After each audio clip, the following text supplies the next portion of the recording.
Ayun, kaya ako nabigay kasi nawasak ni Artus yung iCloud, yung MacBook ko, nalaglag from bed. Tapos, sira yung, nagmagaling tong isa na taong to, papagawa daw niya. So, binigay ko sa kanya yung MacBook ko. So, binigay ko din yung password ng iCloud. Kasi, yun yung login para ma-access mo yung MacBook eh. Tapos yun, hindi ko alam kung kailan niya ginagamit yung or ina-access yung account ko. Hindi ko alam. Basta nito na lang, nung totally talagang decided na ako na layuan tong taong to. Yun, dun na biglang dun na nakorap yung memories ko, yung iCloud ko, yung memory ng cloud. Kasi once you say cloud sa Apple, andun lahat yung datas mo, datas ng cellphone mo. Ganun siya. 3 minutes na kagad. Pinag-uusapan lang natin ng iCloud. So, yun. Nawala yung memories ng phone ko. Yung datas ng phone ko. Eh, ako pa man din.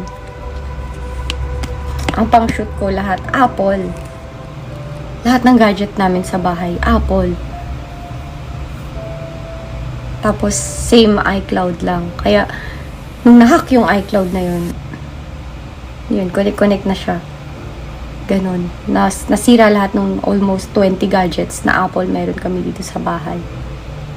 So, hindi ako nakapag-vlog. Yan, minadali ko na. Na-save naman after 1-2 months, nagawa naman. Pero, iba pa rin yung damage, diba? Kaya, pinag-uusapan pa rin namin kung paano i-deal yung demonyo na yun. Hindi ko... Gusto kong alam mo yun, galit ako. Galit ako sobra. Gusto kong i-push yung galit ko, pero parang sayang. Ba't mo bibigay sa ganung klaseng tao? Diba? Parang sayang yung oras eh. Bakit mo siya bibigyan ba't mo siya bibigyan ng maraming oras? Diba?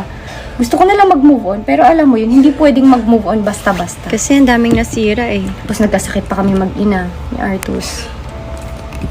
Yun. So, hopefully, tuloy-tuloy na ako ngayon. Yun, bumili ako ng bagong phone. Daming kinontak para ma-save yung kung ano yung dapat ma-save. Namula agad siya. Kinamot ko lang. Nagbabalat din yung skin ko. Ayun. To make this story short, masaya ako na nakabalik ako dito sa inyo, sa atin. And naka-vlog ako uli after 2 months. Diba? Mag-almost, yeah. And nakabalik ako sa social media. Although nag-social media detox ako for a time, pero alam mo yun, hindi ka naman habang buhay talaga na, kasi nag-post ako dito sa YouTube eh, na hindi muna ako magpo-post, blah blah blah. Gusto ko muna magpahinga, blah blah blah, parang ganyan.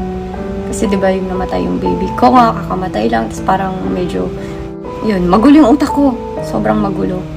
Pero it doesn't mean na, diba, wawasakin ko na yung kabuhayan ko. Eh, hello, aminin naman natin na naging kabuhayan ko na talaga tong social media. Legit na vlogger na naman talaga ako. Legit. May fake ba? Diba? Naging ako, skinny. Dahil dito sa issue na to, dahil dito sa na to, sa feelingerong hacker. Nagpapanggap siyang hacker, hindi naman siya hacker. Ewan ko, dati, nung una, nung nakaraan, akala ko talaga, magaling na hacker yung nakaano sa akin. Yung pala, sobrang bobo ko lang sa Apple gadgets. Wala kasi ako talagang alam sa Apple. Hindi ako ganun kagaling sa Apple. Hindi ako iOS user, Windows user ako. So, ever since, although ako yung nagbuo na itong channel ko, nag-monetize, wala ni tuldok, ni isang tao tumulong. Wala ni isang taong tumulong sa akin para buuin yung channels ko, yung social media accounts ko para ma-monetize. Wala ni isa. Ako lang lahat. Kaya monetize ako sa mga iba-ibang social media accounts. Hindi ko naman sinasabing sobrang galing ko, hindi ko rin naman sinasabing sobrang tanga ko, diba? I mean, kaya ko siya on my own, nang walang nagtuturo sa akin ni isang tao. Pero, nung naging Apple user nga ako, hindi ko na ganun kagamay yung laptop ko. Kasi, Windows nga ako. Sanay ako sa Windows. Hindi ko na na-check masyado yung ano ko, social media manager ko, yung ganyan. Yung mga accounts ko masyado, hindi na. Tapos nagkaroon na rin ako ng mga editors. Alam mo yun, lumawak na yung ano ko. Nag-expand na yung vlogging ano ko, style and social media life.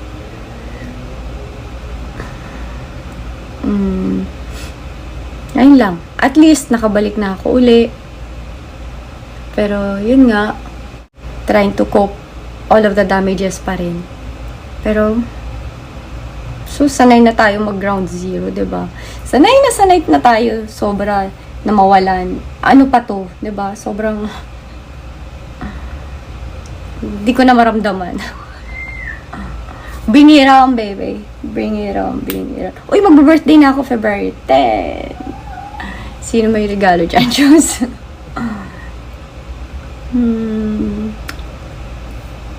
The best na gift ko for myself na lang is peace of mind.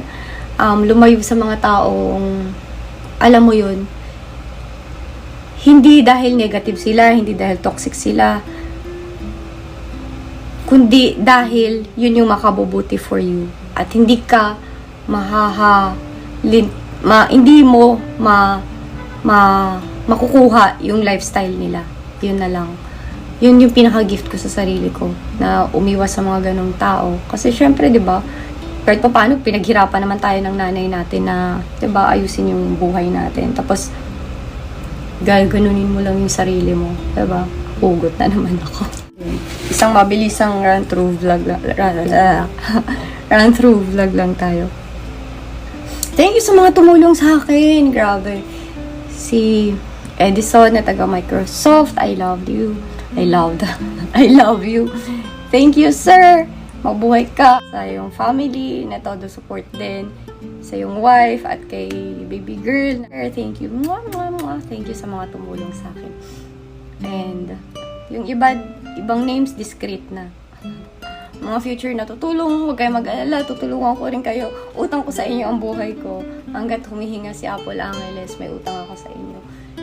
And andito lang ako lagi sa inyo. Sa mga tumulong sa akin, thank you sobra.